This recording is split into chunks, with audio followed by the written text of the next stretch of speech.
il est annoncé en même temps une réforme des statuts. Alors, là, c'est très délicat parce que on parle... Alors, le mot gouvernance c'est un mot qui est difficile à s'approprier.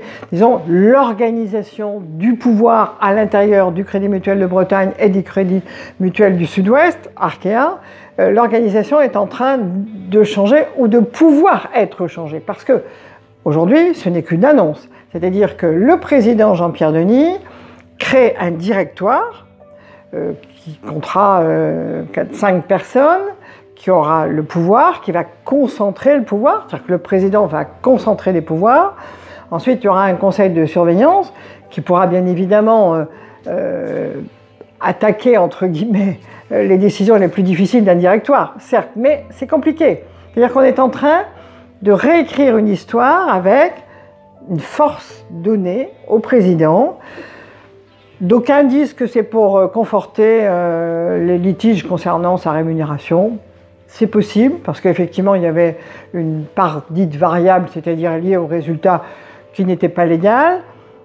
J'espère que ce n'est pas le fait générateur, mais moi je pense que la gouvernance telle qu'elle était, avec la place donnée aux caisses, la place donnée aux représentants des sociétaires que sont les présidents des caisses, la place donnée était importante. C'est ça la démocratie à l'intérieur du mutualisme. Et je pense aujourd'hui que pour changer des statuts, pour donner des hyper-pouvoirs à un tout petit groupe, on va en appeler au président des caisses.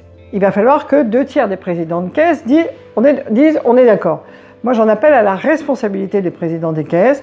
Je pense que ce n'est pas une bonne idée, ça ne correspond pas, même si ça peut être légal, on verra les statuts, et ce n'est pas mon travail de décortiquer juridiquement le projet, mais en tout cas, ça ne correspond pas à l'esprit mutualiste de notre Crédit Mutuel, et je pense que les présidents devraient éviter de dire oui comme ça à un changement de statut qui change presque la nature du pouvoir, alors que ce sont, on le rappelle à chaque fois, les caisses qui sont propriétaires d'Arkea et les sociétaires qui sont in fine propriétaires de la banque. Donc je pense qu'il y a beaucoup de parts d'essai ou d'aventure pour des raisons qui ne sont pas forcément des raisons de solidité.